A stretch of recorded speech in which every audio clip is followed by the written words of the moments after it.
the zombie war came unthinkably close to eradicating humanity. Driven by the need to preserve the first-hand experiences from those apocalyptic years, while they still exist in living memory, Max Brooks traveled across the planet to find and record the testimony of men, women, and sometimes children who came face to face with the living, or at least the undead, hell of that terrible time. World War Z is the result. Some of these voices were chosen for the uniqueness of the perspectives and information they provide. Others are included because they speak for hundreds of millions who were forever silenced. Never before have we had access to a recording that so powerfully conveys the fear and horror, and also the brave spirit of resistance that gripped human society through the plague years.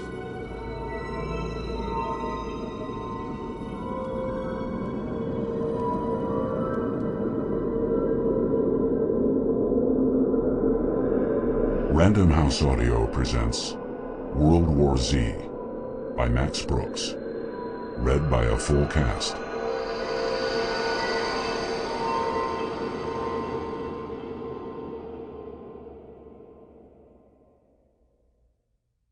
It goes by many names: the Crisis, the Dark Years, the Walking Plague, as well as newer and more hip titles such as World War Z or Z War I.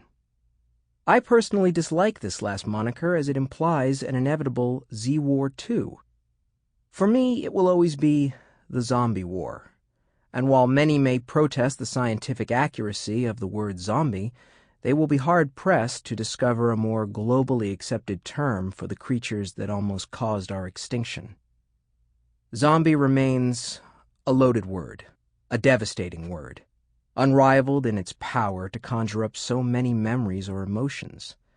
And it is these memories and emotions that are the subject of this book.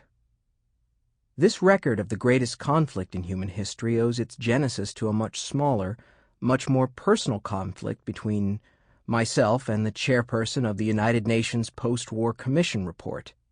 My initial work for the commission could be described as nothing short of a labor of love. My travel stipend, my security access, my battery of translators, both human and electronic, as well as my small but nearly priceless voice-activated transcription pal, the greatest gift the world's slowest typist could ask for, all spoke to the respect and value my work was afforded on this project. So needless to say, it came as a shock when I found almost half of that work deleted from the report's final edition. It was all too intimate, the chairperson said during one of our many animated discussions.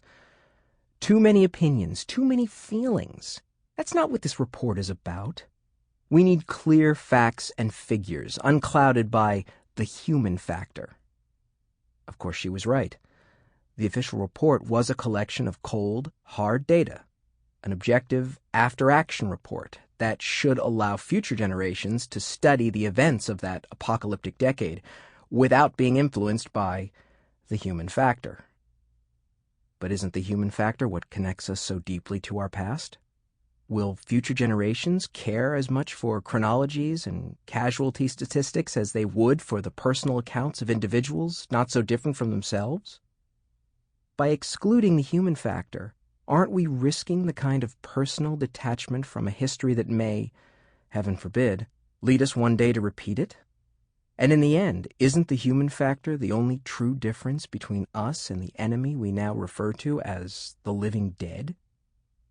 I presented this argument, perhaps less professionally than was appropriate, to my boss, who, after my final exclamation of, "We can't let these stories die," responded immediately with, "Then don't. Write a book. You've still got all your notes and the legal freedom to use them. Who's stopping you from keeping these stories alive in the pages of your own, expletive deleted, book?" Some critics will, no doubt, take issue with the concept of a personal history book so soon after the end of worldwide hostilities.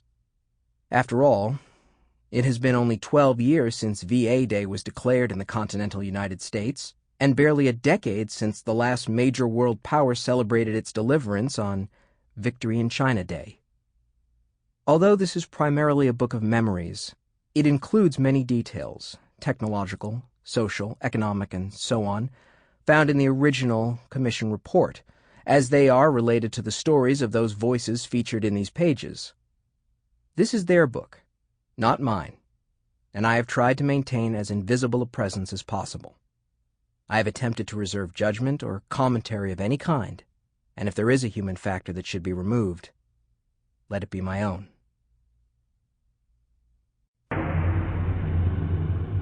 Part 1. Warnings. Greater Chongqing, the United Federation of China. At its pre-war height, this region boasted a population of over 35 million people. Now there are barely 50,000.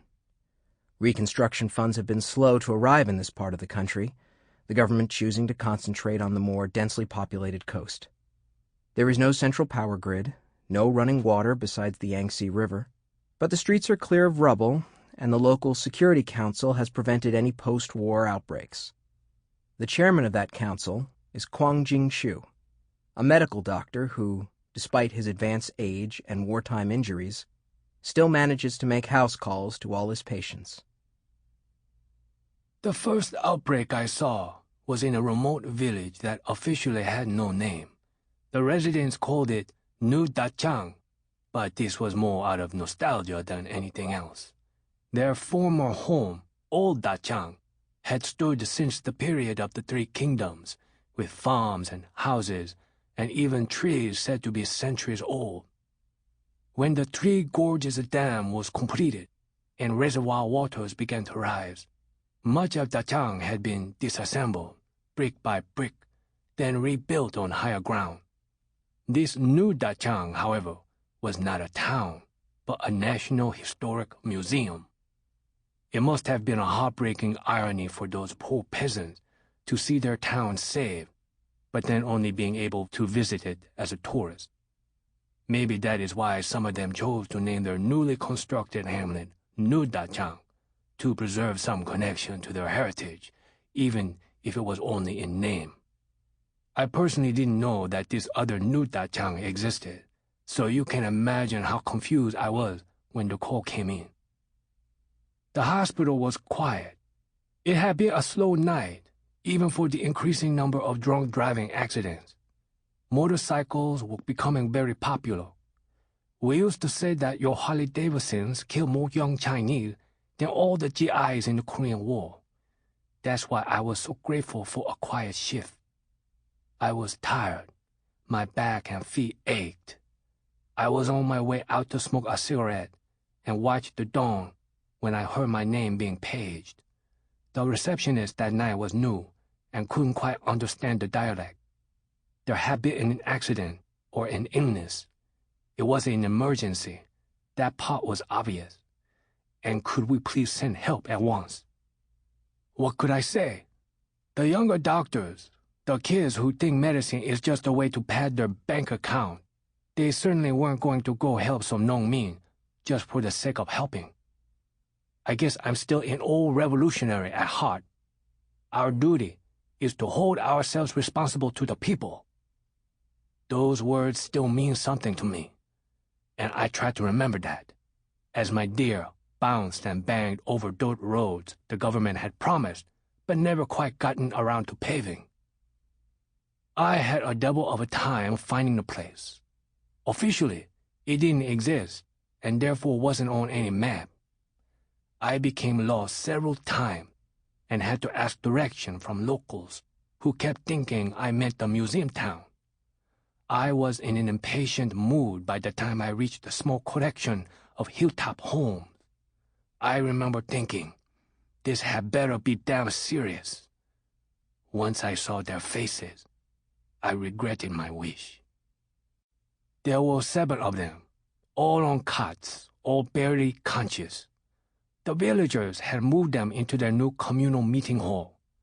The walls and floor were bare cement. The air was cold and damp. Of course they're sick, I thought. I asked the villagers who had been taking care of these people. They said no one. It wasn't safe. I noticed that the Sample complete. Ready to continue?